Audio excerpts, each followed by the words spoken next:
اسلام کی تاریخ اتنی ہی پرانی ہے جتنی خود انسان کی تاریخ پرانی ہے. وجہ نہیں پوچھی، پوچھ کے نہیں مومن ہوتے بندے. تو عقل قربان کن بپیش مصطفیٰ. ان چاروں امام سے پہلے بھی تو اسلام چل رہا تھا، اب کیا حاجت پڑی کہ ہم وہ والا اسلام چھوڑ کے ان چاروں ائمہ کی تقلید کریں؟ گھر محدث تو پیدا ہو گئے ہیں، لیکن ان محدثین سے جب پوچھا جائے بھائی حدیث کا مطلب کیا ہوتا ہے، ایک بندے نے مجھ سے کہا لڑکے نے کہ بھائی حدیث ضعیف ہے جو آپ پیش کریں.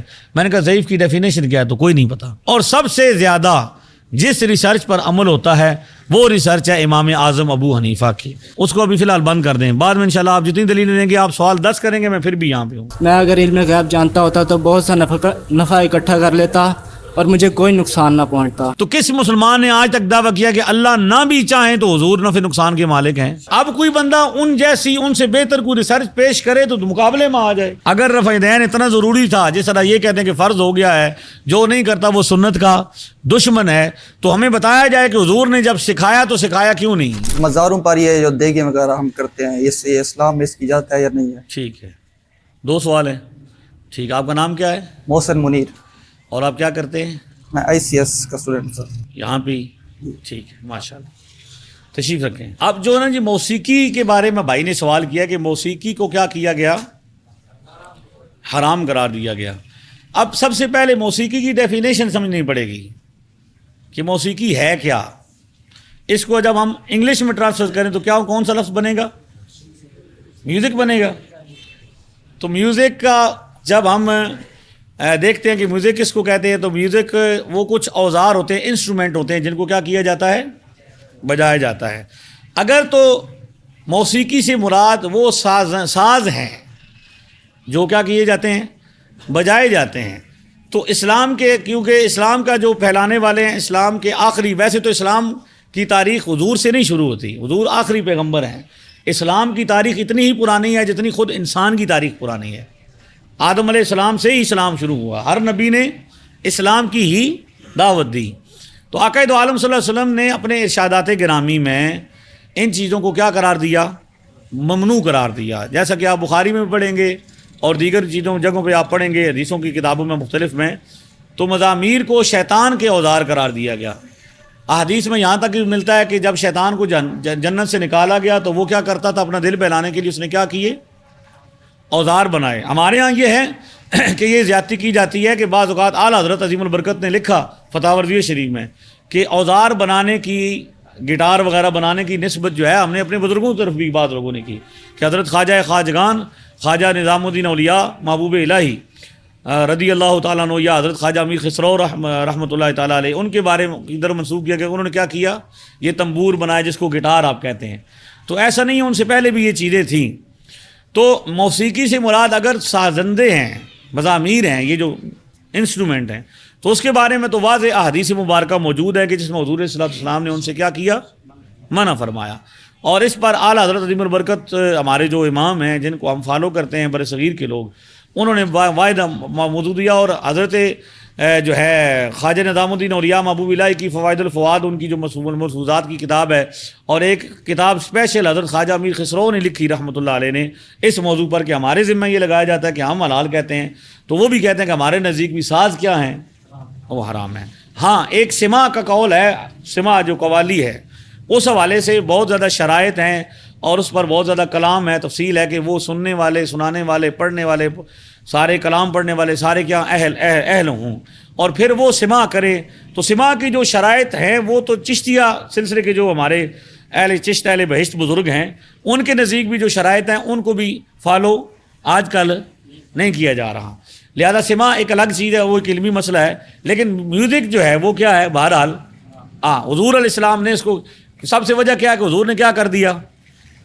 اب آپ کہیں شراب کیوں حرام ہے، تو ہمارے لیے سب سے بڑی دلیل یہ ہے کہ حضور نے منع کر دیا. کیا کر دیا؟ اچھا، جس چیز کو ہمارے لیے منع کیا گیا اس میں ہمارے لیے فائدہ بھی ہے طبی طور پر.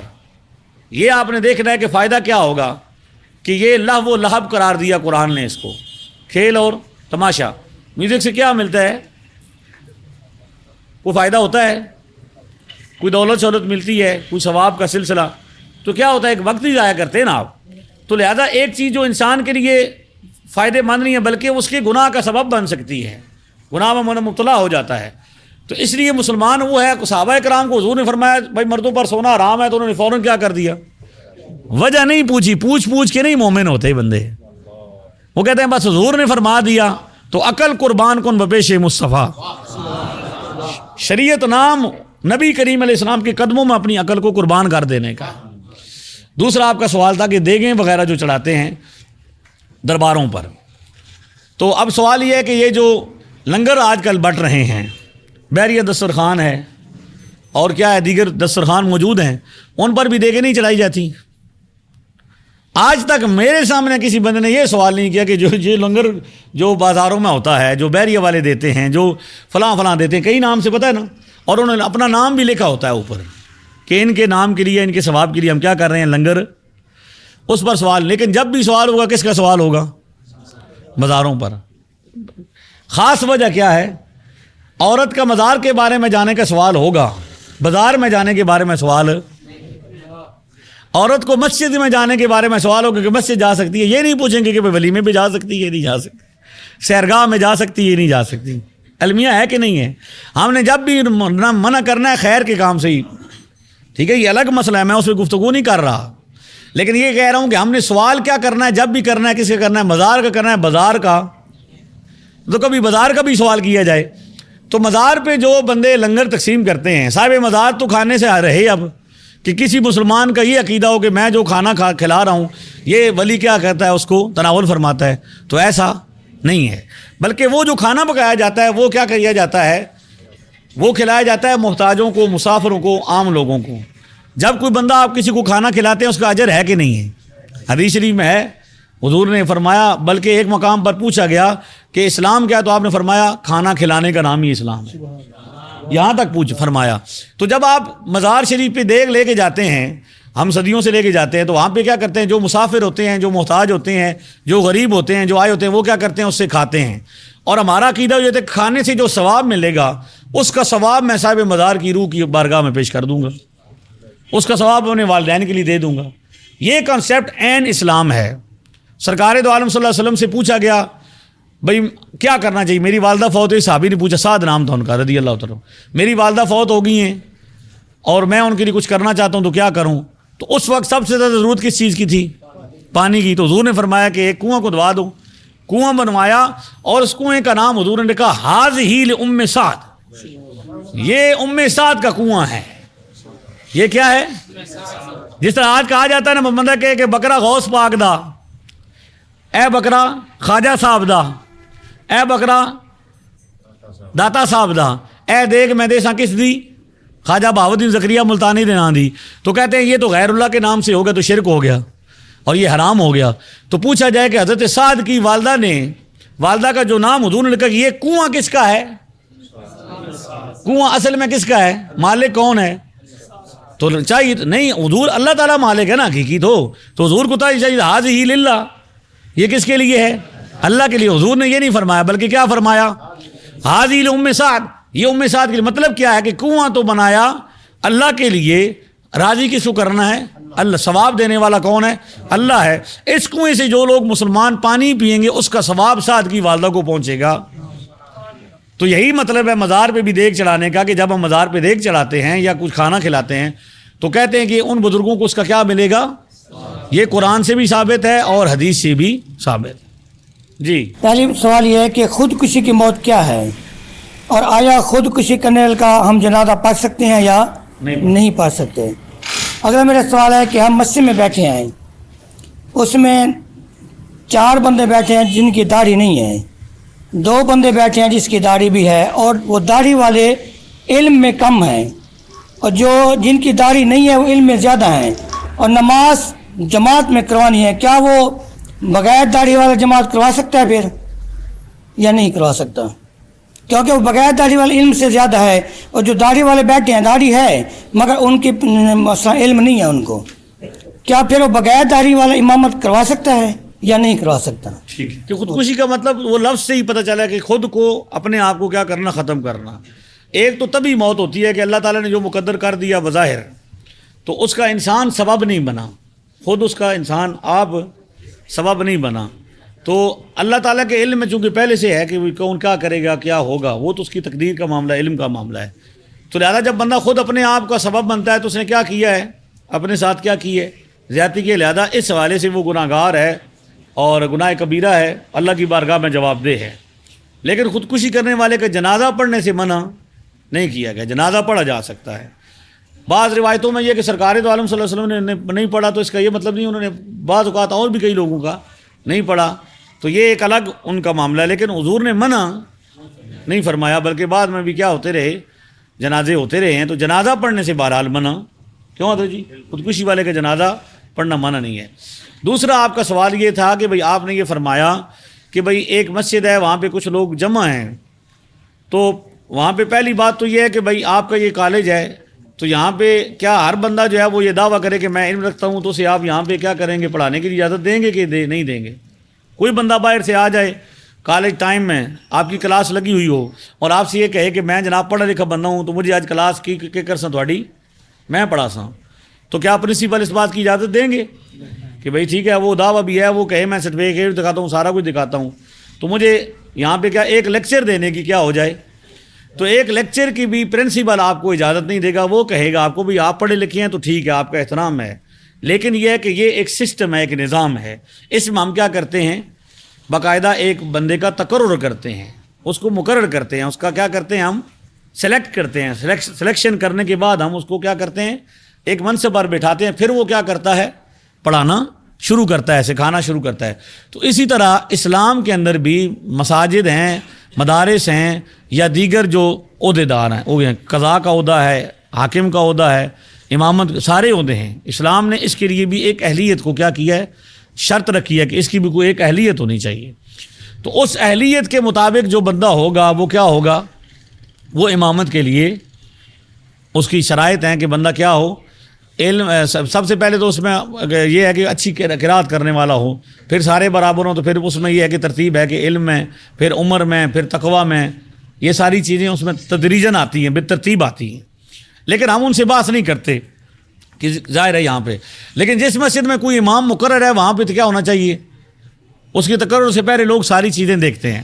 تو لہذا یہ بھی ایک سسٹم ہے. اس میں یہ نہیں ہے کہ بھائی کوئی بندہ بھی اٹھے. میں نے ابھی کہا نا کہ ہمارا المیہ یہ ہے کہ ہم دنیا کے معاملے میں اتنی احتیاط کرتے ہیں. ایک چھوٹا سا معاملہ ہے نا، دنیا کی تعلیم جتنی بھی حاصل کر لیں، یہ آپ یہ تو نہیں کہہ سکتے کہ ہم اس کو اپنے رب کی بارگاہ میں بخشش کا ذریعہ پیش کر سکتے ہیں، یا یہ کہہ سکتے ہیں کہ آپ یہ کہیں کہ بھئی یہ اتنا بڑا کارنامہ. قرآن کے مقابلے میں تو کسی انسان کی کتاب کوئی اہمیت نہیں رکھتی، اگرچہ اس کا اپنا فائدہ، نفع اور اہمیت بھی ہے دنیاوی علم کی. ہم بالکل اس کا انکار نہیں کرتے اور اس کی ہمیشہ ہم نے حوصلہ افزائی کی ہے.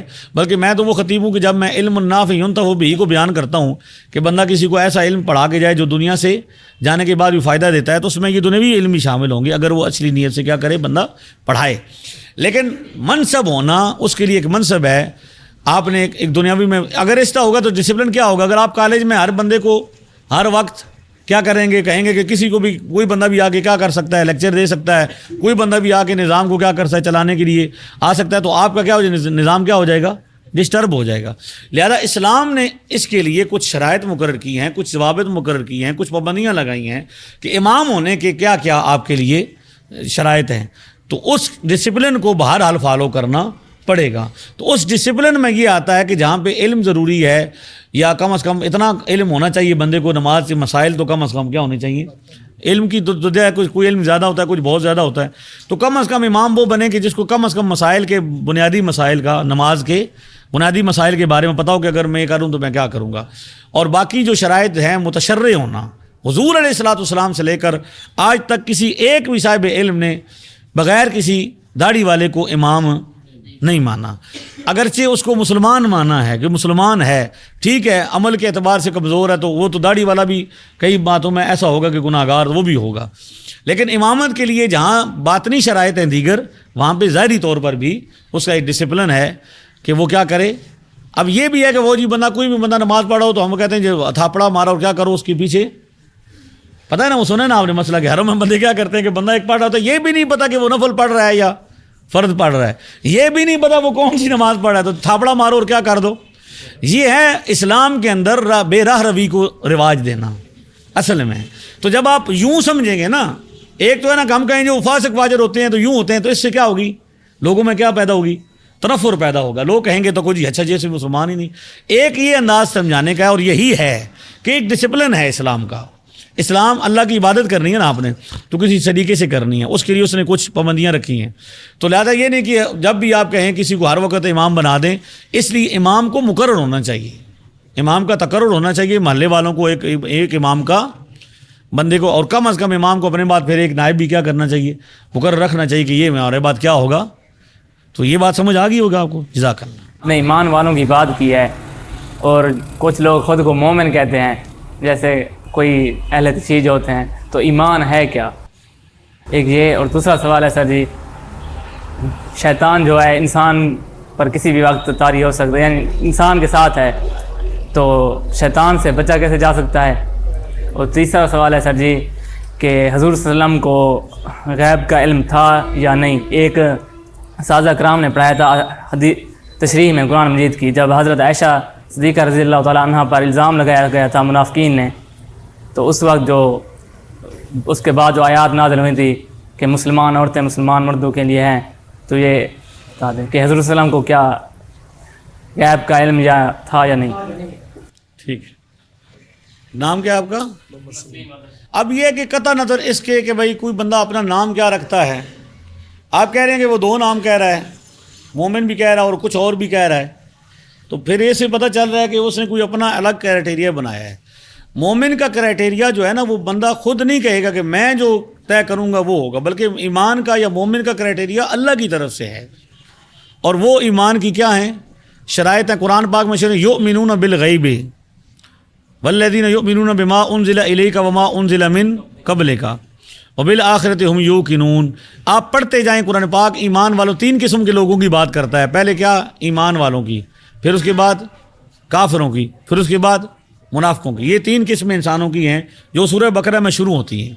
آپ اس ترتیب سے پڑھتے جائیں، سمجھتے جائیں، آگے جا کے آپ کو پتہ چلے گا کہ اللہ تعالیٰ فرما رہا ہے وَإِذَا قِيلَ لَهُمْ، جب منافقوں کی بات ہوتی ہے، آمنوا، جب ان سے کہا جاتا ہے کہ ایسے ایمان لے کر آؤ جیسے آمن الناس، جیسے صحابہ کرام لے کر آئے ہیں باقی لوگ، تو کیا کہتے ہیں انؤمن کما آمن السفہاء، نعوذ باللہ، ہم ایسا ایمان لے کر آئے ہیں جیسے بے وقوف لے کر آئے ہیں۔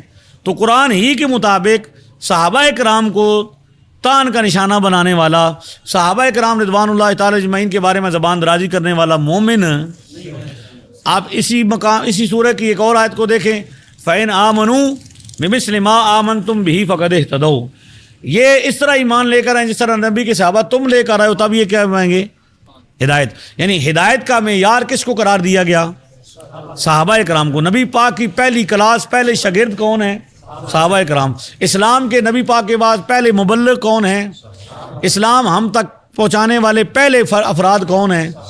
اگر صحابہ کرام کی عدالت کو مشکوک بنا دیا جائے نعوذ باللہ، یا یہ کہا جائے کہ نعوذ باللہ وہ کیا کرتے تھے آپس میں، ایک سننے کو ملتی ہے نا، بھائی فلاں لڑتا رہا تو فلاں نے لڑا تو فلاں نے یہ کیا، یہ ساری باتیں لوگ کہاں سے بتاتے ہیں؟ بتانے والے نیٹ پہ سنتے ہیں نا آپ، تو کوئی بندہ بیٹھا ہوتا کہتا ہے فلاں نے یہ کر دیا تو فلاں نے، صحابہ کرام کے بارے میں باتیں کرتے تو وہ کہاں سے بتا رہے ہوتے ہیں؟ نہیں، کوئی نہ کوئی حوالہ تو دیتا ہے نا، تو کوئی انسان کی کتاب ہوگی نا، جو کتاب بھی ہوگی، کس کی ہے؟ فلاں کتاب میں لکھا ہے، فلاں کتاب میں لکھا ہے، وہ اللہ کی کتاب کا نام کیوں نہیں لیتا؟ کہ اللہ کی کتاب کہتی ہے کہ رضی اللہ عنہم ورضوا عنہ، اللہ سارے صحابہ سے راضی اور وہ اللہ سے۔ اللہ تعالیٰ کہتا ہے کلم وعد اللہ الحسنہ، اللہ نے ہر صحابی سے کیا کر دیا؟ جنت کا، ہر صحابی نبی جنت ہے، یہ قطعی عقیدہ ہے۔ تو قرآن کہتا ہے رحماء بینہم، یہ آپس میں کیا ہیں؟ نبی پاک کے جو صحابی آپس میں کیا ہیں؟ بھائی بھائی ہیں آپس میں۔ قرآن کہے بھائی بھائی ہیں، اور قرآن کے علاوہ کوئی کتاب کہے کہ آپس میں کیا کرتے تھے؟ لڑتے تھے، ان کو ایمان پہ شک تھا، نعوذ باللہ ان کے بارے میں یہ شاہ۔ تو اب قرآن کے مقابلے میں انسان کی کتاب کی بات مانی جا سکتی ہے کہ انسانوں کی کتابوں میں بات کیا ہو سکتی ہے؟ غلط بھی ہو سکتی ہے، کمی بیشی بھی ہو سکتی ہے، اور کچھ اضافہ بھی ہو سکتا ہے، اور کوئی بات غلط بھی، لیکن اللہ کی کتاب میں ساری کی ساری باتیں سچی ہیں، ایک بات کا بھی۔ لہذا اگر آئندہ آپ کے سامنے کوئی بندہ صحابہ کرام کے حوالے سے یہ بات کرے کہ فلاں صحابی نے یہ کیا، اب مجھے ایک بندے نے کہا کہ ایک بندہ کہہ رہا ہے حضرت ابوبکر حضرت عمر کا ایمان ثابت کرنا ہے، نعوذ باللہ، میں نے اسے کہا کہ یار اگر ان کا ایمان ثابت کرنا ہے تو پھر ایمان ہے کہاں پہ؟ جو اسلام کے پہلے نمائندے ہیں، تو پھر تو اسلام ہے ہی کوئی نہیں، نعوذ باللہ۔ تو اب یہ باتیں کرنا، تو ایسے بندے کا ایمان، وہ مومن وہی ہے جو صحابہ کرام کے ایمان کو فالو کرے، صحابہ کرام کے عقیدے کو فالو کرے۔ یہ سبیل المومنین ہے نا، ایمان والوں کا رستہ۔ ایمان والوں کی پہلی جماعت صحابہ کرام کی جماعت ہے، ایسا ہی ہے نا۔ تو اس سے ہٹنے والا تو مومن، نولی ما تولا ونصلیہ جہنم، قرآن کہہ رہا ہے کہ ہم اس کو کہاں ڈالیں گے۔ دوسرا سوال آپ کا کیا تھا؟ شیطان سے بچنے کا طریقہ یہی ہے کہ بھائی اس کے بارے میں تو حضور علیہ الصلوۃ والسلام کے مختلف اقوال ہیں، احادیث مبارکہ میں حضور نے 2 صورتیں پڑھنے کا حکم دیا، سورہ ان کو معوذات کہتے ہیں، قل اعوذ برب الناس، قل اعوذ برب الفلق۔ بعض کا سوتے ہوئے انسان کو کیا کرتا ہے شیطان کی طرف سے، کیونکہ حضور نے فرمایا، یہ حدیث ہے، جو جھوٹے خواب ہیں، ڈراونے خواب ہیں یا اس طرح برے خواب ہیں، وہ شیطان کی طرف سے ہیں، اور جو مبشرات ہیں، اچھے خواب ہیں، وہ کس کی طرف سے ہیں؟ اللہ کی طرف سے۔ اب اگر کسی بندے کو برا خواب آئے، شیطانی خواب آئے، تو حضور نے فرمایا وہ کیا کرے؟ اعوذ باللہ پڑھے، اعوذ باللہ من الشیطان الرجیم پڑھے، اور پھر کیا کرے؟ دائیں طرف 3 مرتبہ کیا کر دے؟ تھوک دے۔ تھوکنے سے مراد کیا ہے؟ کہ ویسے تھو کر دے۔ سونے کے بعد بھی تو وہ کیا، اس کا اثر کیا ہو جائے گا؟ نماز میں بھی حدیث شریف کے اندر آتا ہے کہ اگر ایسا خیال ہے تو حضور نے یہی عمل بتایا۔ تو سب سے بہترین عمل یہ ہے کہ آپ سورہ فلق اور سورہ ناس کا کیا کریں؟ وید رکھیں، اور کسی صاحب اجازت، عالم دین صاحب اجازت، کسی بندے سے جس نے اجازت لی ہو، اس سے کوئی اچھا کیا کریں، اس اچھا وظیفہ آپ مزید پوچھیں تو وہ آپ کو وظیفہ بتائیں گے، تو انشاءاللہ ہو گیا۔ تیسرا سوال آپ کا علم غیب کے حوالے سے مختصر یہ ہے کہ بھائی سرکار دو عالم صلی اللہ علیہ وسلم کو اللہ تعالیٰ نے علم غیب عطا فرمایا، ٹھیک ہے۔ قرآن کریم میں 2 طرح کی آیات موجود ہیں علم غیب کے حوالے سے۔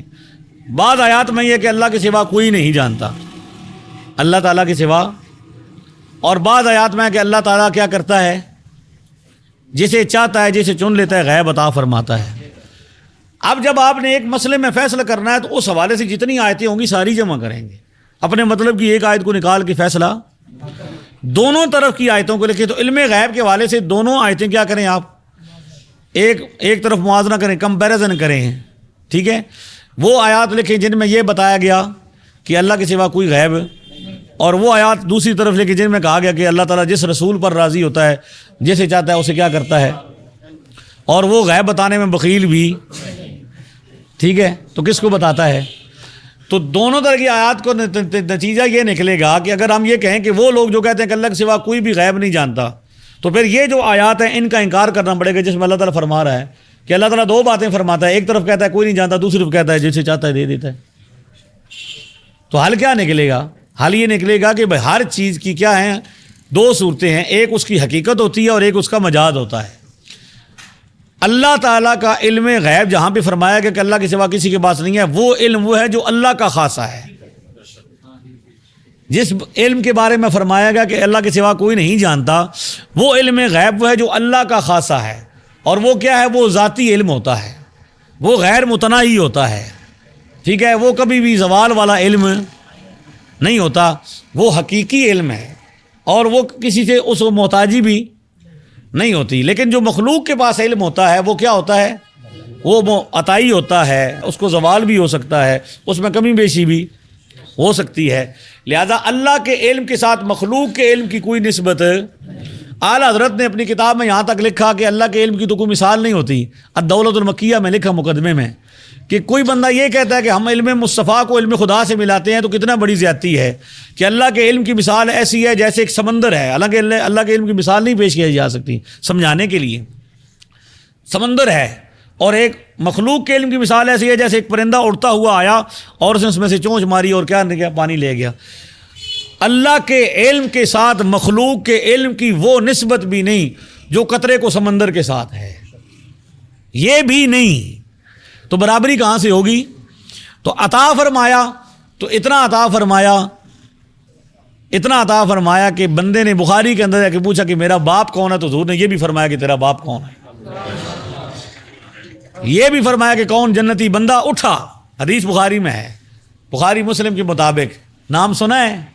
بخاری مسلم قرآن بخاری مسلم سنا ہے نا نام؟ تو اسی بخاری کے اندر ہے کہ بندے نے پوچھا میرا باپ کون ہے، تو حضور نے فرمایا تیرا باپ حذافہ ہے، باپ کا نام بتا۔ حالانکہ یہ کون سی بات تھی؟ غیب کی بات تھی کہ نہیں؟ کون کس کا بیٹا ہے کون بتا سکتا ہے؟ حضور فرماتے کہ یہ میرا منصب نہیں ہے، یہ تو اللہ تعالیٰ کے زیادہ جان، لیکن فوراً بتایا۔ بندہ زمین پر موجود ہے، وہ پوچھ رہا ہے کہ میں جنتی ہوں جہنمی، تو بتایا جا رہا ہے تو جنتی ہے، بتایا جا رہا ہے تو جہنمی ہے۔ اسے علم غیب نہیں کہتے آپ؟ تو اس پر تو بخاری مسلم کی کئی احادیث موجود ہیں، بے شمار ہیں کہ اللہ تعالیٰ نے صرف فرق یہ ہے کہ اللہ تعالیٰ نے اپنے محبوب کو عطا فرمایا اور مخلوق میں سب سے زیادہ عطا فرمایا۔ السلام علیکم ورحمۃ اللہ وبرکاتہ۔ السلام ورحمۃ میرا نام محمد اعجاز رسول اتاری ہے۔ جی۔ میرا سوال یہ ہے کہ تقلید کیوں ضروری ہے؟ دوسرا سوال یہ ہے کہ 4 امام ہیں ہمارے، اور امام اعظم علیہ رحمہ کے استاد محترم جناب امام جعفر صادق رضی اللہ تعالیٰ عنہ، تو ہم اس نسبت سے اپنی نسبت امام جعفر صادق کی طرف نہیں کرتے، ہم حنفی کہلاتے ہیں۔ دوسرا یہ کہ ان 4 امام سے پہلے بھی تو اسلام چل رہا تھا، اب کیا حاجت پڑی کہ ہم وہ والا اسلام چھوڑ کے ان 4 ائمہ کی تقلید کریں؟ یہ ضروری کیوں ہے؟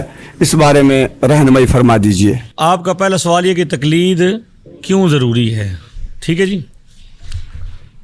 اچھا، تقلید کا پہلے تھوڑا سا آسان کر کے سمجھ لیتے ہیں کہ جدید زبان میں تقلید کو کیا کہتے ہیں، کیونکہ یہ عربی زبان کا لفظ ہے، اور عربی زبان جو ہوتی ہے وہ ایک خاص عربی بولنے والے سمجھنے والے تو اس کو سمجھ سکتے ہیں، لیکن آپ چونکہ کالج کی اسٹوڈنٹس ہیں تو ظاہر آپ عام طور پر انگلش کا استعمال کرتے ہیں۔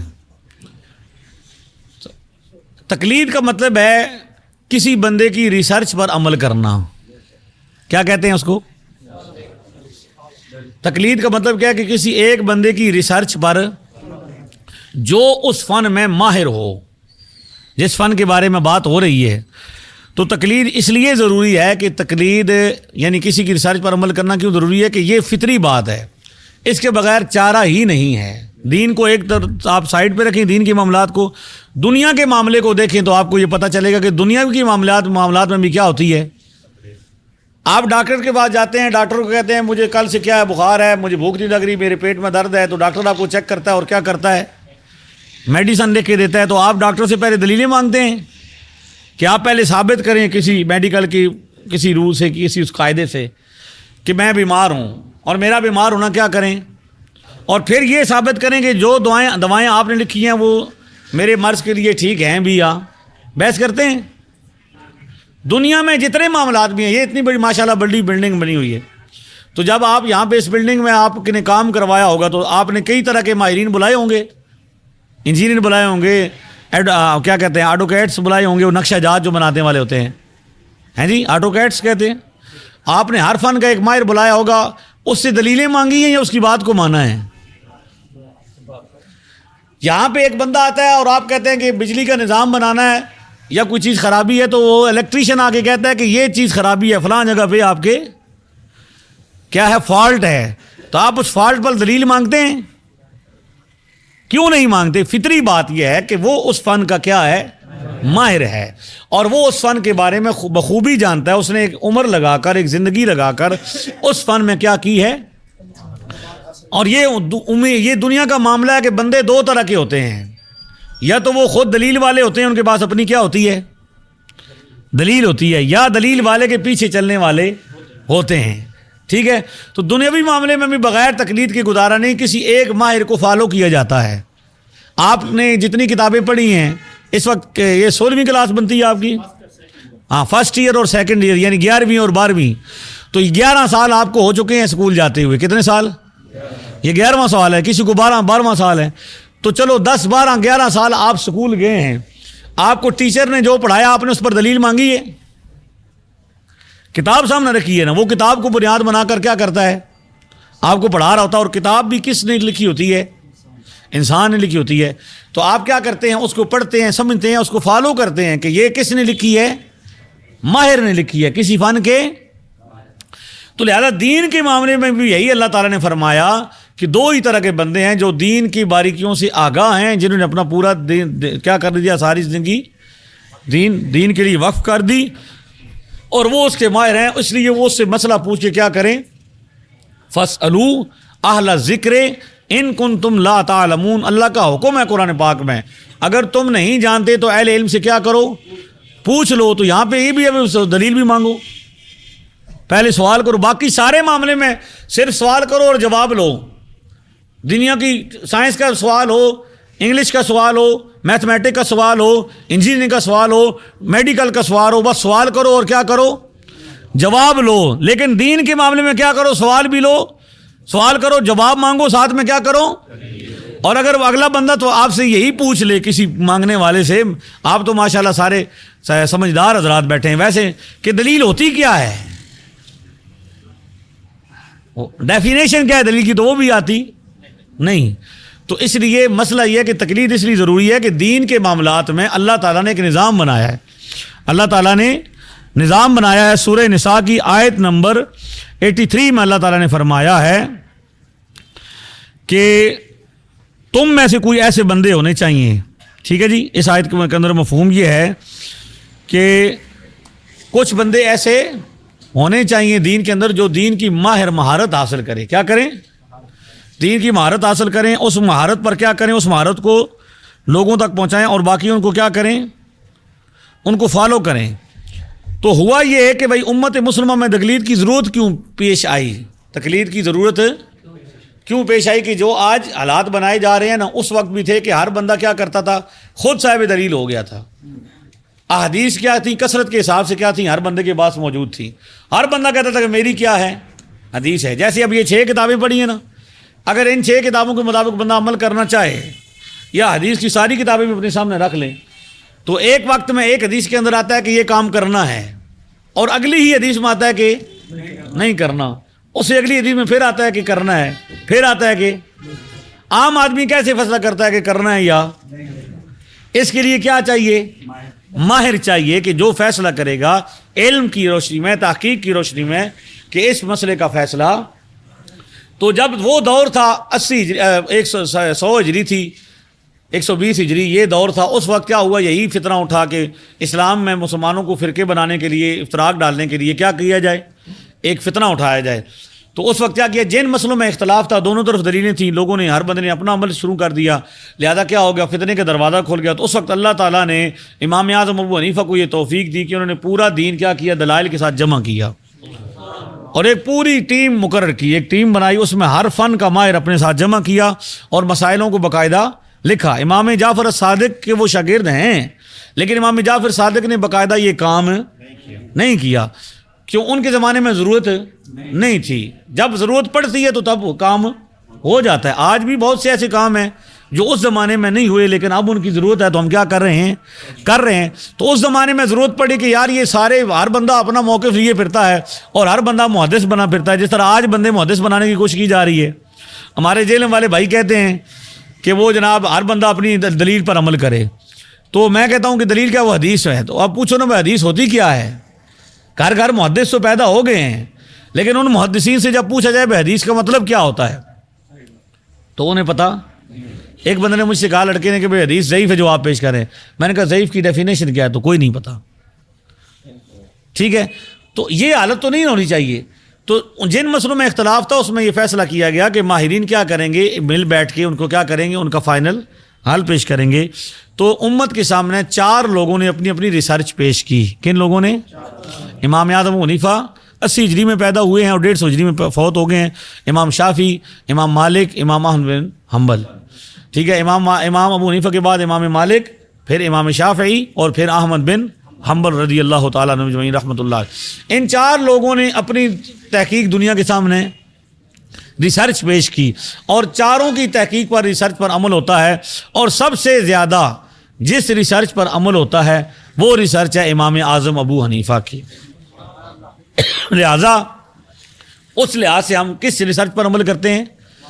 سارے دین کے بارے کی بات نہیں ہو رہی، صرف جن مسائل میں اختلاف ہے اس میں ہم کیا کرتے ہیں، ایک ریسرچر کو، آج بھی ایسے ہی ہوتا ہے، سائنس کے کسی مسئلے میں سائنسدانوں کا اختلاف ہو جائے تو جو ریسرچر ہوتے ہیں وہ کیا کہتے ہیں کہ اس مسئلے میں ہم کیا کرتے ہیں، فلاں کے موقف کو کیا سمجھتے ہیں، اس کو مانتے ہیں.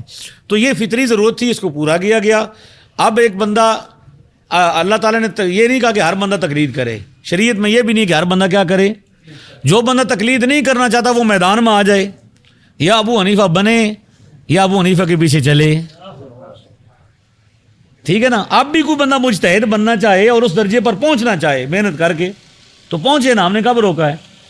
تو جو دلیل تک رسائی حاصل کرنا چاہتا ہے آج بھی دروازہ کھلا ہوا ہے. لیکن یہ نہیں کہ دلیل کیا ہو, کتاب کھول کے پڑھنے کا پتہ نہ ہو, کتاب پر اوپر جو لکھا وہ پڑھنے کا پتہ نہ ہو, تو بندہ کیا کرے, ذات دی کن کریڑی تے شتیرہ نال جپے, یہ نہیں. ہاں جی, میرا نام سید علی حسین ہے. ماشاء. اور آپ سے سوال ہے کہ آپ نے جو شروع میں فرمایا کہ آپ صلی اللہ علیہ وسلم نے قرآن اور حدیث اور اپنی سنت چھوڑی, تو حدیث ثقلین میں ہمیں یہ بھی ملتا ہے کہ آپ صلی اللہ علیہ وسلم نے ارشاد فرمایا تھا کہ میں تمہیں اللہ کی رسی قرآن اور اپنی اطرت اہل بیت چھوڑے جا رہا ہوں. تو اس بارے میں آپ کچھ بیان کریں. ٹھیک ہے. اور ایک اور سوال بھی ہے, پہلے آپ اس بارے میں. اچھا ٹھیک ہے. شاہ صاحب آپ کا نام کیا ہے؟ سید علی حسین شاہ صاحب. آپ نے یہ سوال کیا ہے کہ بھائی آپ نے یہ کہا ہے کہ بھائی میں اپنے بارے میں دو چیزیں چھوڑ کے جا رہا ہوں, وہ کیا ہے, سنت اور اپنی کتاب اللہ اور سنت پیش کر رہا ہوں. تو ظاہر ہے اور حدیثیں بھی ہیں جس میں حضور نے فرمایا کہ میں اپنے بعد اہل بیت چھوڑ کے جا رہا ہوں, قرآن چھوڑ جاؤں اہل بیت چھوڑ کے, یہ بھی حدیث حق ہے. ہاں جی, میری اہل بیت کے بارے میں کیا کرنا, اللہ سے ڈرنا. تو اب یہ ہے کہ بھائی یہ احادیث آپس میں مخالف نہیں ہیں, یہ ایک دوسرے کو کیا کرتی ہیں, سپورٹ کرتی ہیں. اصل چیز کیا ہے, نبی پاک جو چھوڑ کے جا رہے ہیں وہ سنت ہے. کہ اہل بیت نے کبھی بھی نبی پاک کی سنت کی خلاف ورزی, اہل بیت بھی مقام و مرتبے تک پہنچیں گے یا صحابہ پہنچیں گے یا آپ قیامت تک کوئی بندہ پہنچے گا تو وہ نبی پاک کی سنت پر عمل کرنے کی. یہی وجہ ہے کہ اس حدیث میں حضور نے یہ بھی فرمایا کہ میری اہل بیت قرآن سے جدا نہیں ہوں گے اور قرآن ان سے جدا, یہاں تک کہ وہ میرے سامنے حوض کوثر پر آ جائیں گے. تو اہل بیت اطہار وہ ہے جو قرآن پر کیا کرے گی, عمل کرے گی. قرآن پاک کے ساتھ عمل, اگرچہ معاملات ہے کہ قرآن پاک کو جدا نہیں ہوں گے, یعنی کبھی بھی قرآن کے خلاف نہیں جائیں گے. اور جو قرآن کے خلاف جائیں گے اور دعویٰ یہ کریں گے کہ ہم کیا ہیں, اہل بیت, تو ان کے دعوے میں وہ سچے وہ ہوں گے جو قرآن اور سنت پہ کیا ہوں گے. تو اب ہمیں حکم ہے کہ ہم نے عمل کس پر کرنا ہے, قرآن اور سنت پر, اور اہل بیت سے کیا کرنی ہے, محبت کرنی ہے. یہ جو حکم ہے نا کہ میرے بارے میں میرے بعد میری اہل بیت کے بارے میں ڈرنا, تو کیا ہے مطلب یہ ہے کہ ان کے حقوق کو, ان کی جو تعظیم ہے, تکریم ہے, عزت ہے, میری نسبت کی وجہ سے ان کا عمل کرنا. تو سادات کے ساتھ کیا کیا جائے گا, محبت بھی کی جائے گی, ان کے ساتھ کیا ہوا جائے گا, انس بھی رکھا جائے گا, نبی پاک کی نسبت کا احترام کرتے ہی ان کا احترام کیا جائے گا. لیکن اگر قرآن اور سنت کے مقابلے میں کوئی شخص آئے گا, چاہے وہ جو بھی ہوگا, تو اس شخص کو فالو, چاہے وہ جس قبیلے سے تعلق رکھتا ہو. جی, دوسرا سوال یہ ہے کہ علم غیب کے بارے میں جس طرح آپ نے بیان کیا, قرآن پاک کی آیت یہ بھی ہے, آپ صلی اللہ علیہ وسلم کے بارے میں اللہ پاک نے اتارا تھا کہ اگر میں غیب کی علم یا غیب کی باتیں جانتا ہوتا تو اپنے بارے میں بہت سا نفع اکٹھا کر لیتا. تو علم غیب جو آتا تھا تو موقع کی مناسبت سے اللہ پاک یعنی کہ نازل فرماتے تھے, پراپر طریقے سے نہیں تھا کہ آپ صلی اللہ علیہ وسلم کی یعنی کہ جیسے ہی آپ صلی اللہ علیہ وسلم کو نبوت حاصل ہوئے اس کے بعد پورے 23 سال جتنا بھی عرصہ بنتا ہے آپ صلی اللہ علیہ وسلم کو پورے 23 سال یعنی کہ علم غیب رہا. وہ موقع کی مناسبت سے اترتا تھا علم غیب, اللہ پاک یعنی کہ ان تک پہنچاتے تھے, اس طرح پراپر طریقے سے نہیں تھا. تو آپ قرآن پاک میں بھی یہ آیت ہے کہ اے نبی اگر تم یعنی کہ علم غیب جانتے ہوتے تو آپ صلی اللہ علیہ وسلم کے بارے میں کیا ہے, میں اگر علم غیب جانتا ہوتا تو بہت سا نفع اکٹھا کر لیتا اور مجھے کوئی نقصان نہ پہنچتا. ٹھیک ہے. دوسرا سوال شاہ صاحب نے یہ کیا ہے کہ بھئی آپ نے کہا کہ رسول صلی اللہ علیہ وسلم کو علم دیا گیا, اور میں نے اس پر بخاری مسلم کی حدیث کا حوالہ دیا. آپ کو جتنی حدیث چاہیے ہوں گی میں آپ کو دے کے جاؤں گا انشاءاللہ, جب تک میں یہاں بھی ہوں, کل تک بھی ہوں یہاں پہ. جو میں یہاں پہ گفتگو کروں گا, جو بات کہوں گا, اس کا میں حوالے کا پابند ہوں انشاءاللہ تعالیٰ. بعد میں بھی اگر کوئی بندہ میرے جانے کے بعد بھی حضرت مولانا قاری اکبر الواحدی صاحب سے رابطہ کرے اور کہے کہ مولوی صاحب نے یہ بات کی تھی اور اس کا حوالہ چاہیے, تو انشاءاللہ میں پھر بھی حاضر ہوں گا. میں نے حوالہ دیا کہ بخاری مسلم میں حضور اسلام نے ارشاد فرمایا کہ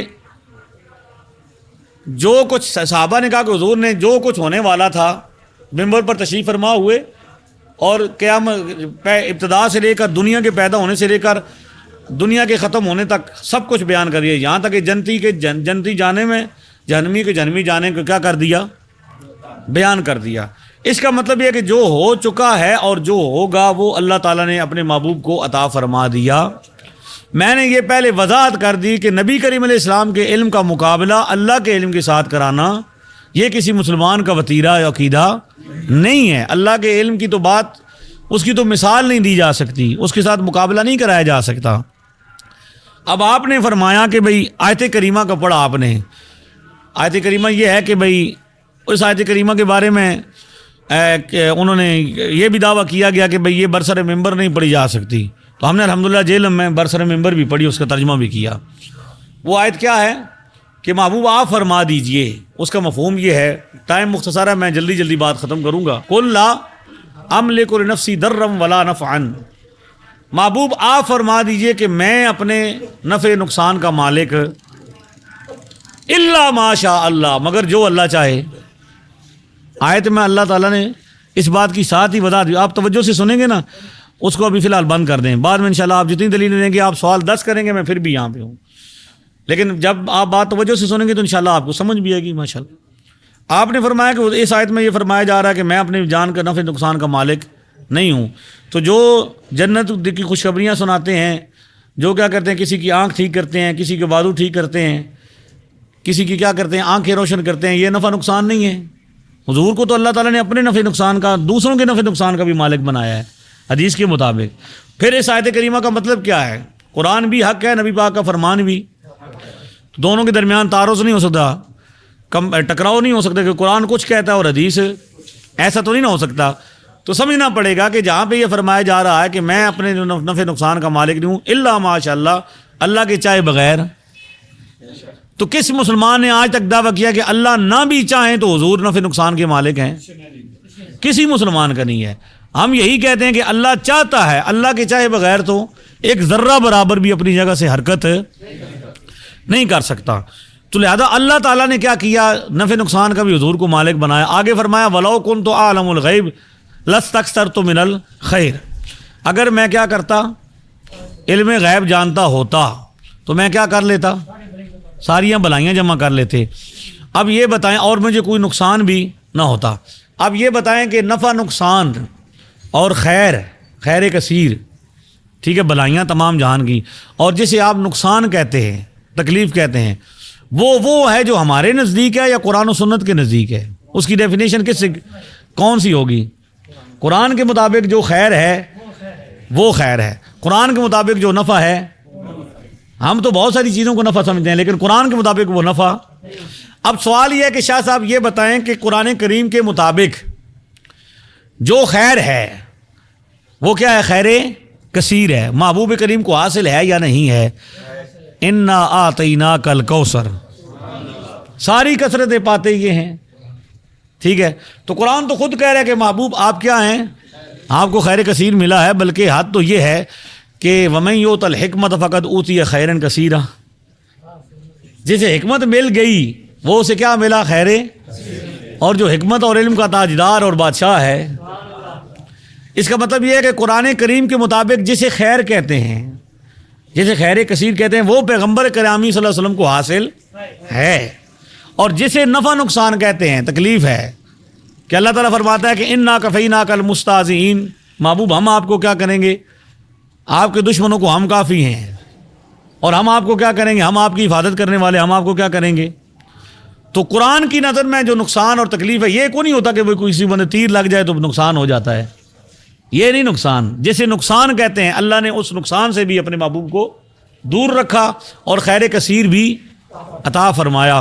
تو اب محبوب فرما رہے کہ اگر میں غیب جانتا ہوتا تو کیا کرتا، خیر کثیر کو، اور خیر کثیر قرآن کے مطابق محبوب کو حاصل ہے، تو اس کا مطلب یہ ہے کہ خیر کثیر حاصل ہے تو علم غیب بھی حاصل ہے۔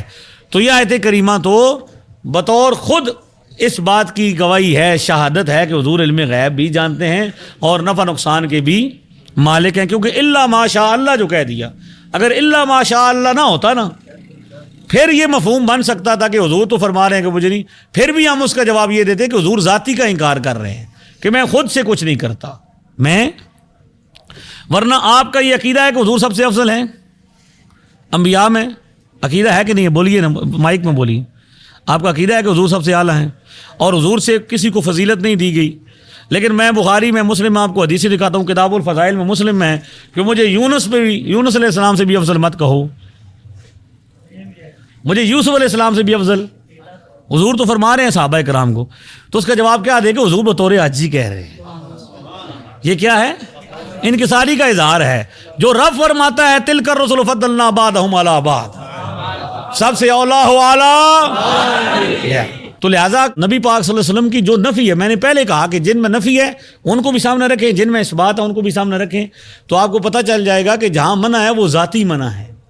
ذاتی طور پر تو کوئی بھی نہیں جانتا، اللہ کی عطا سے ہے، اللہ جتنا کسی کو عطا فرماتا ہے. اور آپ جو فرما رہے ہیں کہ کبھی کبھی حاصل ہو جاتا تھا، تو اس کی کوئی مثال بھی پیش کر سکتے ہیں کہ حضور نے کبھی کہا تو حضور نے فرمایا مجھے نہیں پتا.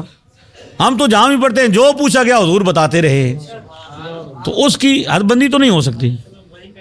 جیسے نا اگر کوئی صحابی سوال کرتا تھا تو وہی کی آمد کا انتظار بھی تو کرتے میں جو میں نے آپ کو بتائی کہ بندے نے پوچھا کہ میرا باپ کون ہے، حضور نے وہی کا انتظار کیا یا فوری طور پر فرمایا کہ ابو کا حذافہ.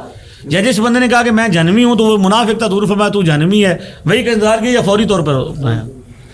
تو یہ ان کا وہی بھی غیبی ہے. یہ حدیث شریف میں حضور نے فرمایا کہ آسمان پر کوئی ایک جگہ بھی بالش جگہ نہیں ہے جہاں پہ کیا ہے کوئی بندہ فرشتہ سجدہ نہ کر رہا ہو. اچھا، مسلم شریف میں روایت ہے کہ صحابہ بیٹھے تھے، ایک بہت بڑا پتھر گرنے کی آواز آئی، دھڑم کی آواز آئی. تو حضور علیہ السلام نے فرمایا پتہ ہے یہ کون سی آواز ہے؟ تو صحابہ نے بھی یہ کہا اللہ و رسولہ عالم. ایک مقام بھی ایسا نہیں کہ جب رسول اللہ صلی اللہ علیہ وسلم نے پوچھا ہو جانتے ہو تو انہوں نے یہ کہا ہو صرف اللہ جانتا ہے. صحابہ تو یہ کہتے ہیں اللہ بھی جانتا ہے، رسول بھی جانتے ہیں. اور صحابہ نے کہا اللہ اور اس کے رسول بہتر جانتے ہیں. تو حضور نے فرمایا کہ 70 سال پہلے ایک پتھر تھا جو جہنم میں پھینکا گیا تھا، آج وہ گرا ہے، اس کے گرنے کی یہ آواز ہے. یہ نہیں ہے علم غیب. تو یہ آپ یوں فرماتے ہیں نا کہ بھئی یہ قید ہے اس کی. حضور جب اللہ دیتا تھا تو اللہ تعالیٰ نے آپ کو کل وقتی دے دیا، ما کان و ما یکون، جو ابھی حدیث بخاری میں بتائی کہ ابتدا سے لے کر انتہا تک سب بیان کیا، صبح سے لے کر عصر، زور تک، زور سے لے کر عصر تک، ممبر پر تشریف فرما اترے ہو، سب کچھ بیان کر دیا. یہاں تک کہ صحابی نہیں کہتے ہیں کہ جنتی جنت میں تم داخل ہو گئے، جہنمی تو رہ کیا گیا بھائی.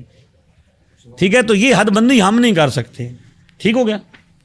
ہاں جی، آپ کا سوال کر لیں پھر ختم کرتے ہیں. آخری سوال کر لیں. میرا نام محمد طیب اسلم ہے. میرا سوال یہ ہے کہ ہم مسلمان ہیں، محفل کے ساتھ ہمارے ایمان کی کیفیت تبدیل کیوں ہو جاتی ہے؟ محفل کے ساتھ ایمان کی کیفیت تبدیل کیوں ہو جاتی ہے؟ اچھا، کیفیات ہے. ہاں جی ماشاء. یہ بھائی دیکھیں، اب اس پر نبی کریم علیہ الصلوۃ والسلام کا ایک فرمان موجود ہے. صحابی نے بھی یہ سوال حضور سے کیا کہ یا رسول اللہ جب ہم آپ کی مجلس میں بیٹھتے ہیں تو ہماری دل کی دنیا اور ہوتی ہے، لیکن جب ہم دنیا آپ کی مجلس سے چلے جاتے ہیں تو ہماری کیا ہو جاتی ہے؟ کیفیت بدل جاتی ہے، بچوں میں جاتے ہیں. تو حضور نے فرمایا اگر ایسا نہ ہو تو پھر تم فرشتے نہ بن جاؤ. تو اللہ تو پھر تمہاری جگہ فرشتے بھیجے. تو انسان کی کیفیت کیا ہوتی ہے؟ بدلتی ہے. جب قرآن کی تلاوت ہوتی ہے تو اللہ تعالیٰ کیا فرماتا ہے؟ ایمان والوں کے وَإِذَا تُلِيَتْ عَلَيْهِمْ آيَاتُهُ زَادَتْهُمْ إِيمَانًا وَإِذَا سَمِعُوا مَا أُنزِلَ إِلَى الرَّسُولِ تَرَىٰ أَعْيُنَهُمْ تَفِيضُ مِنَ الدَّمْعِ. تو آیت اس وقت تو پہلے بندہ نہیں رو رہا ہوتا، جب کیفیت طاری ہوتی ہے تو یہ مومن ہونے کی نشانی ہے کہ بندے کی کیا ہوتی ہے؟ کیفیت محفل میں کیا ہوتی ہے؟ ذوق بڑھ جاتا ہے. نبی پاک کا نام آئے تو کیا ہو جاتا ہے؟ خوشی ہو جاتی ہے. تو یہ کوئی ایسی بری بات نہیں ہے، یہ انسان کی فطری چیز ہے. اللہ تعالیٰ نے انسان کو ایسا بنایا ہے کہ وہ جب مختلف محفلوں میں جاتا ہے تو وہ مختلف، اسی لیے تو کہا کہ صحبت صالح ترا صالح کند، صحبت طالح ترا طالح کند. اچھے کی صحبت کیا بنائے گی؟ تو یہ صحبت کا اثر ہوتا ہے. انسان کی جو بناوٹ ہے وہ ایسی ہے. میرا نام ثقلین احمد ہے. میرا سوال یہ ہے کہ اللہ پاک نے اس کائنات کو بھلائی کے لیے بنائی ہے، لیکن اس کائنات میں اگر دیکھا جائے تو چاروں طرف فساد ہی نظر آ رہا ہے، تو اللہ تبارک و تعالیٰ کا مقصد تو پورا نہ ہوا. دوسرا سوال یہ ہے کہ ہم نورانی قاعدہ بھی پڑھاتے ہیں، مدنی قاعدہ بھی پڑھاتے ہیں، تو جو سب سے پہلے تختی ہے وہ مفرد کی تختی ہے، تو اس میں تمام ہی لفظ جو ہیں وہ مفرد کی ہیں، اور جو دوسری تختی ہے وہ مرکب کی ہے، تو اس میں پورے لفظ مرکب نہیں ہے، اس میں مفرد لفظ بھی آئے ہوئے ہیں. تو اس کا جواب. اچھا، وہ قاریوں والا سوال تو قاری جواب آپ کو دیں گے. میں عرض یہ کرتا ہوں کہ آپ نے کہا کہ بھائی فساد کے لیے اللہ تعالیٰ نے نہیں پیدا کیا، تو اللہ تعالیٰ نے تو کبھی فساد کے لیے نہیں پیدا کیا، خیر کے لیے پیدا کیا ہے. جو معاملہ ہے وہ پہلے دن سے طے ہے کہ فرشتوں نے بھی کہا کہ یہ کیا کریں گے؟ خون بہائیں گے. تو اللہ تعالیٰ کا مقصد پیدا اس لیے ہوتا ہے کہ اللہ تعالیٰ کسی کو مجبور تو نہیں کرتا کہ آپ سارے ہو جائیں مومن. تو یہ آزمائشوں کے لیے معاملات ہیں. یہ کیا ہے؟ آزمائش کے لیے. اللہ تعالیٰ فرماتا ہے کہ ہم بعض کو بعض کے فساد کو کیا کرتے ہیں؟ دور کرتے ہیں. یہ اللہ تعالیٰ کا ایک نظام ہے, اس کو انسان اس کے اندر دخل نہیں دے سکتا. اللہ تعالیٰ نے انسان کو بھلائی کے لیے پیدا کیا, خیر کے لیے پیدا کیا, اور انسان کیا کرتا ہے, بھلائی کا نمائندہ بنتا ہے. لیکن شیطان نے کیا کرنا ہے, اپنا کام بھی پورا کرنا ہے. تو ایسا نہیں کہا جا سکتا کہ اللہ تبارک و تعالیٰ کا مقصد پورا. آج حضور علیہ السلام کو تشریف لے گئے, کتنا عرصہ ہو گیا ہے دنیا سے, ظاہری طور پر 1500 سال ہو چکے ہیں. تو آج بھی ہدایت آپ کو نظر آتی ہے اور ایمان بھی نظر آتا ہے, تو کیفیت نظر آتی ہے. تو یہ کس وجہ سے ہے؟ یہ مقصد پورا ہوا ہے تو تب ہوا ہے. باقی یہ معاملات آزمائش کے ہیں. اب ہم کہتے ہیں فتنے نہ ہوتے, اللہ تعالیٰ چاہتے تو فتنے نہ پیدا ہوتے, لیکن اگر فتنے نہ ہوتے تو ایمان کی پہچان ہوتی تھی, حق کی پہچان ہونی تھی. باطل نہ ہوتا تو حق کی پہچان نہیں ہونی تھی. لہذا یہ کھوٹے کو کھرے سے جدا کرنے کے لیے ہے. تفصیلی بات بھی ہے لیکن اب وقت نہیں ہے, اس پر انشاءاللہ بعد میں بات کریں گے. آپ کا سوال بھی فلسفیانہ انداز میں ہے تھوڑا سا. ہاں جی, یہ نماز نفل کے بارے میں ہے کہ پڑھو تو ثواب ہے, اگر نہ پڑھو تو گناہ نہیں ہے. ایک یہ ہے کہ شرعی حیثیت یہ ہے کہ پڑھیں گے تو ثواب ہے, نہ پڑھیں گے تو گناہ. ایک یہ ہے کہ پڑھنے کی لوڑ ہی کوئی نہیں. جی یہ نہیں ہے. ہاں جی جی جی ڈاکٹر صاحب جی ماشاء اللہ. 7 سال میں نے ایران میں گزارے ہیں. جی جی ایران میں, قطر میں بھی اور عراق بھی گئے ہوں. تو میرا یہ سوال ہے کہ جس طرح آپ نے بتایا نا اکثر حملہ یا قلون کا, تو وہ اکثر مومن بحث کرتے تھے نا, تو وہ یہی سوال کرتے تھے اگر آپ کہتے ہیں کہ اکثریت غلط ہوتی ہے تو ہم ان کو کہتے تھے کہ رسول اکرم صلی اللہ علیہ وسلم کا فرمان ہے کہ میری امت کے اکثر لوگ کبھی کسی غلط بات پہ جمع نہیں ہوں گے. تو وہ ایک سوال کرنے کے کربلا میں اگر آپ دیکھیں تو ایک طرف سے 72 تھے, دوسری طرف سے وہ بھی مسلمان تھے, وہ ہزاروں کی تعداد میں جمع ہو گئے, تو آپ کس کو حق پہ کہیں گے؟ ایک تو یہ ان کا سوال ہوتا تھا. دوسرا یہ سوال تھا کہ جتنے بھی میرے ساتھ مالکی, شافی, حنبلی 2 غیر ملک سے افریقہ سے لوگ تھے, ان سب کا جو عقیدہ ہے وہ بالکل عین اہل حدیث کی طرح ہے جو یہاں پہ اس وقت پاکستان میں موجود ہیں. تو کیا ہم ان کو بھی کہتے ہیں کہ وہ لوگ صحیح لوگ ہیں, مطلب جو شافعی ہیں, حنبلی ہیں, امام اعظم ابو حنیفہ کے علاوہ باقی تقلید کرنے والے ہیں؟ اور یہ بھی بتا دیں کہ زندہ اور فوت شدگان کی تقلید میں کوئی فرق ہے؟ ہم زندہ کی بھی تقلید کر سکتے ہیں جو آج کے دور میں ہے, یہ تقلید صرف وہی ہوگی جو 4 ائمہ کرام کی تھی؟ Thank you. اب یہ ہے کہ بھائی آپ کا بھائی کا یہ سوال ہے پہلا کہ بھائی اکثر ہم لا یاقلون, ٹھیک ہے, کہ بھئی اکثر کے اعتبار سے وہ کہتے ہیں کہ جب ہم نے کہا کہ اکثریت دلیل ہے تو انہوں نے کہا جی کربلا کے اندر جو ہے وہ اکثریت نہیں تھی. تو اب اس کا یہ مطلب تو نہیں ہو سکتا بھی جو کربلا کے اندر اس وقت جمع ہوئے ان کے علاوہ کوئی دنیا میں مومن نہیں تھا, یہ تو نہیں نہ کہا جا سکتا.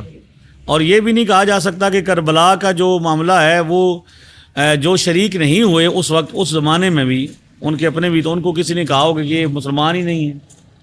وہ ایک نظریہ ہے کہ بھئی ایک طرف ہے عزیمت اور ایک طرف ہے رخصت. ایک کام آپ کریں گے تو آپ کو ثواب ملے گا, اجر ملے گا, نہیں کریں گے تو آپ گناہگار نہیں ہوں گے.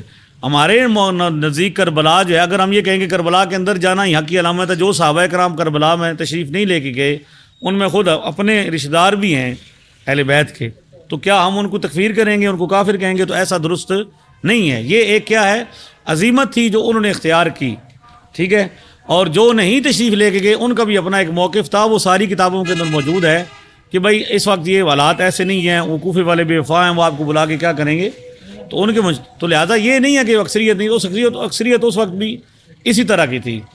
اور باقی جو آپ نے کہا کہ بھئی فقہی, مالکی اور شافعی اور حنبلی کا جو عقیدہ اور نظریہ ہے تو وہ اہل حدیثوں کی طرح ہے, تو ایسا بالکل نہیں ہے. نماز کا جو معاملہ ہے, طریقہ نماز میں نے آپ کو بتایا کہ اس پر 4 تحقیقیں ہیں ریسرچ پر. 2 ریسرچیں یہ ہیں کہ رفع دین نہیں کیا جائے گا امام مالک کا, اگرچہ بعض جگہ پر آپ کو امام مالک کی بھی رفع دین کی ذکر ہوگا, لیکن وہ صحیح موقف نہیں ہے. مالکی تو آج بھی موجود ہے دنیا میں, آپ چلے جائیں, میں نے تو ان کو پڑھتے دیکھا ہے. تو وہ ہیں جی یمن میں ہیں, الجزائر, مراکش میں ہیں, تو وہ بغیر رفع دین کے پڑھتے ہیں.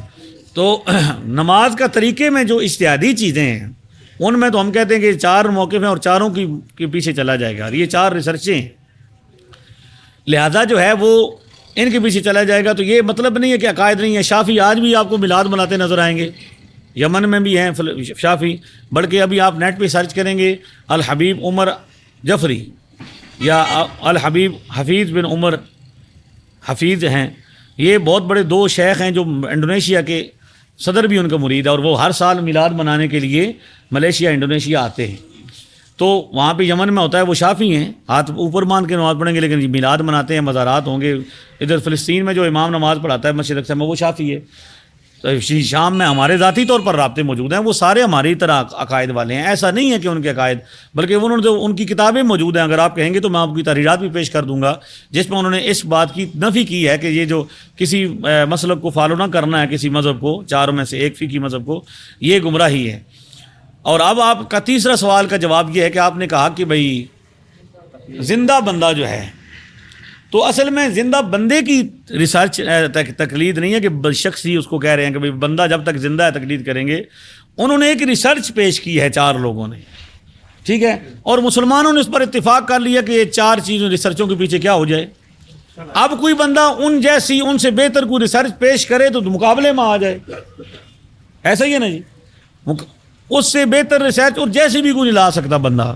چند مسئلوں میں آپ کو ایمانداری کی بات کرتا ہوں. اگر کوئی بندہ سامنے آئے جو کہتا ہے نا ہم قرآن و سنت فالو کرتے ہیں, میرے سامنے بیٹھ جائے, کوئی جیلم کا ہو یا باہر کا ہو, وہ سامنے بیٹھ جائے, میں مسئلہ پیش کروں گا, وہ مجھے صرف قرآن اور حدیث سے جواب دیتا جائے. اور تیسری بات, ایسا ممکن ہے کہ میں آپ سوال کرتے جائیں اور ہر سوال کا جواب آپ کو صرف قرآن اور حدیث سے دے؟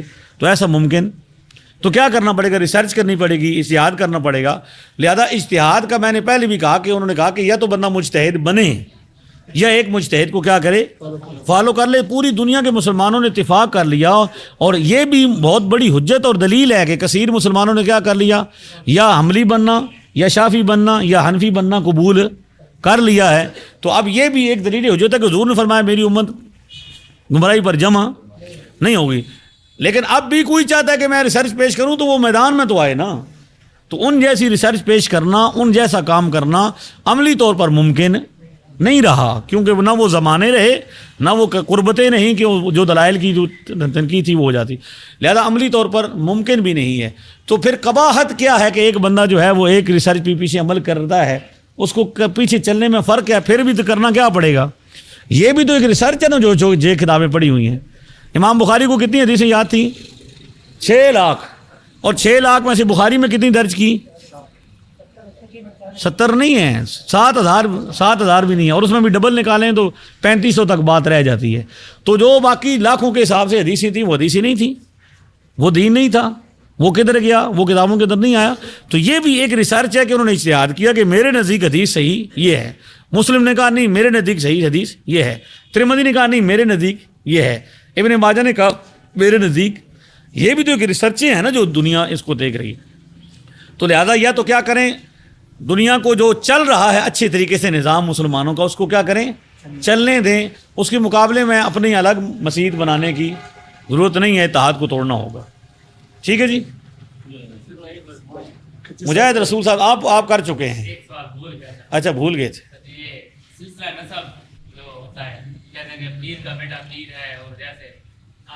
ہاں جی, نہیں حقیقی جو سلسلہ ہے وہ تو یہی ہے کہ بھائی محض صرف کسی پیر کی اولاد ہونا, اولاد ہو اور قابل ہو تو سبحان اللہ, اولاد ہو اور قابل نہ ہو تو پھر اہل کو ہی بیٹھنا چاہیے.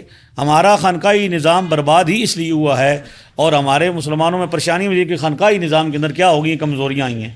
یہ کمزوریاں تسلیم ہیں, اس پر ہمارے بیانات بھی موجود ہیں, علماء کی تقریریں بھی موجود ہیں, کتابیں موجود ہیں.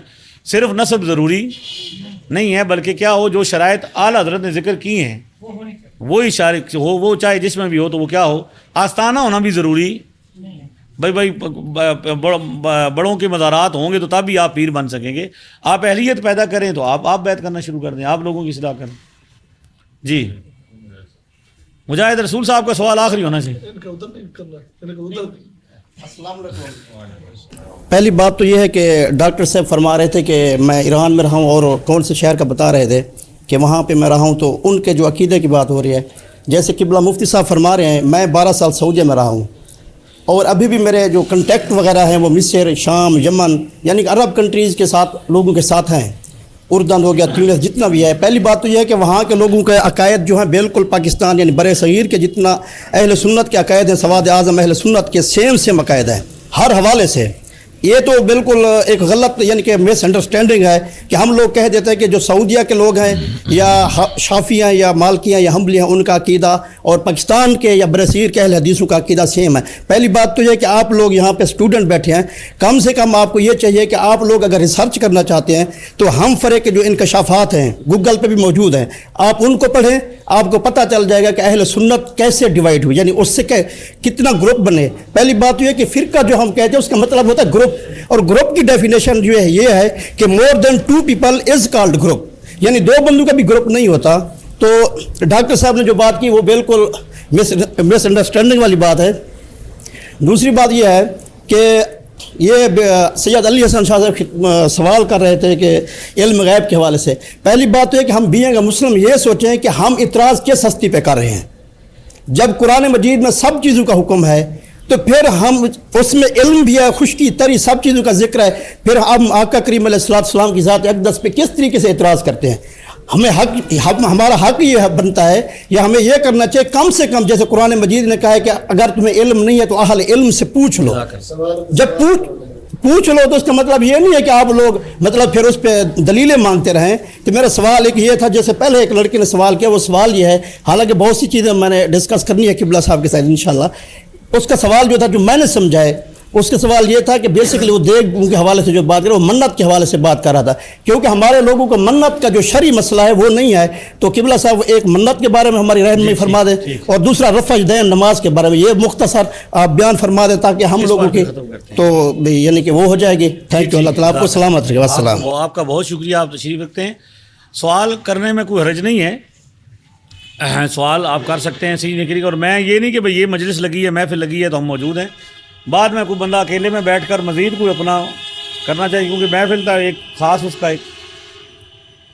کا ایک دورانیہ ہے, مجمع ایک زیادہ حد تک بیٹھ نہیں سکتا. تو بعد میں اگر کوئی آپ پرسنل بھی بیٹھنا چاہیں تو میں انشاءاللہ حاضر ہوں, ٹھیک ہے نا. میں تو گھر گھر جاتا ہوں اور ہر بندے کی کوشش کرتا ہوں کہ میں جو بندے کے اندر کنفیوژن سوالات ہوتے ہیں, اور بچے جو ہمارے ہوتے ہیں یہ بیچارے تو ان کو یہ کہا جاتا ہے کہ یہ حدیث ہے تو یہ اس طرح ہو جاتے ہیں.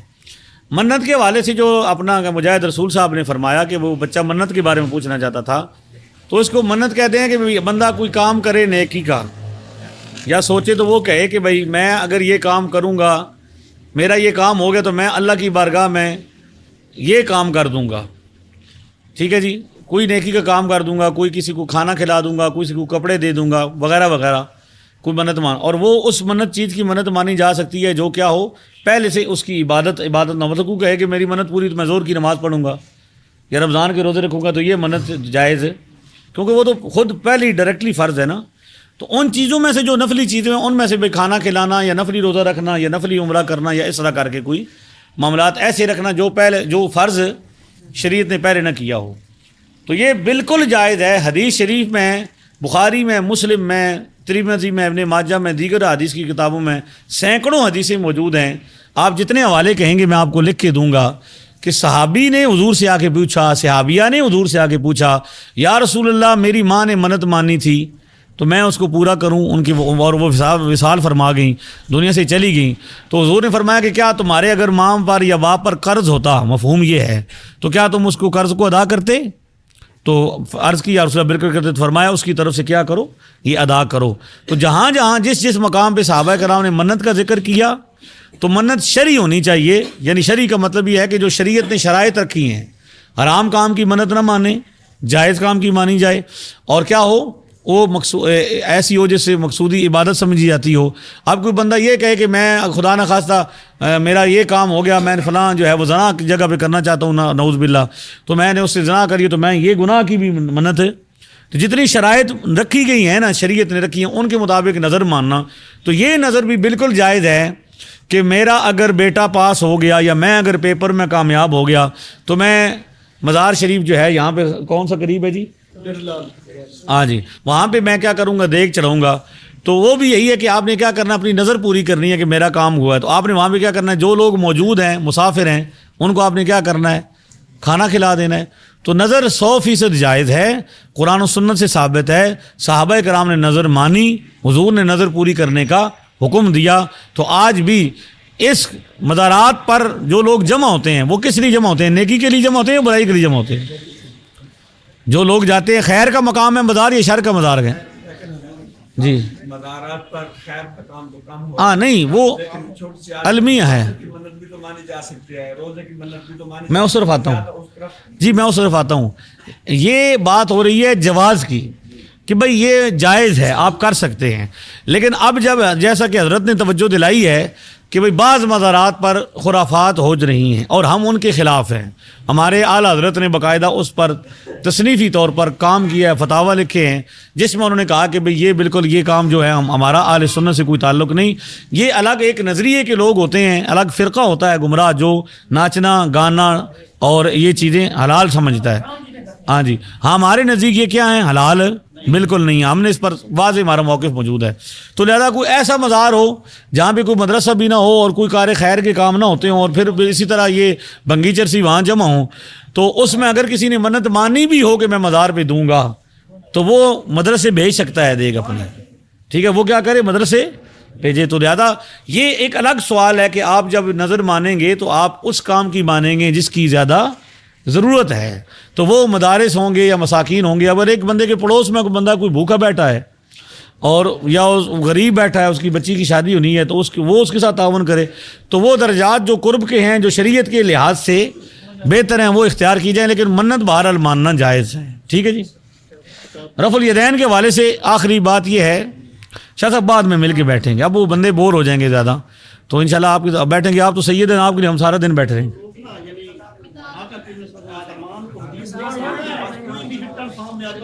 ہاں جی ہاں جی ایک تو یہ ہے، بات سنیں میری، رفع الیدین جو ہے وہ نبی پاک نے منع کیا ہے. کیوں نے کیا ہے؟ ہمارا موقف یہ ہے کہ رسول اللہ صلی اللہ تعالی علیہ وسلم نے صحابہ کرام کو نماز پڑھتے دیکھا. مختصر بات کریں گے. نسائی شریف حدیث نمبر 1185، یہ میرے پاس کتاب بھی موجود ہے اور یہ بالکل موجود ہے جو رفع الیدین کے انجینئر محمد علی مرزا صاحب سب سے بڑے وکیل آج کل بنے ہوئے ہیں، اور وہ یہ چاہتے ہیں کہ رفع الیدین کو ان کے سامنے پڑھی ہوئی ہے اور انہوں نے کبھی اٹھا کے پڑھی نہیں. اس میں 1185 حدیث نمبر ہے جس میں سرکار دو عالم صلی اللہ علیہ وسلم کے صحابی کہتے ہیں کہ ہم نماز کیا کر رہے تھے؟ نماز پڑھ رہے تھے. خرج علینا رسول اللہ ہمارے پاس تشریف لائے. نحن رافعو ایدینا فی الصلاۃ، یہ ترجمہ ہے. اس ترجمے کو کوئی بندہ کہتا ہے کہ یہ غلط ہے کہ وہ ہمارے سامنے آگے بیٹھ کے ثابت کرے کہ آپ ترجمہ غلط کر رہے ہیں. ہم نماز میں رفع یدین کر رہے تھے، یہ ترجمہ کیا ہم نے. کیا کیا ہے؟ حدیث کس زبان میں ہوتی ہے؟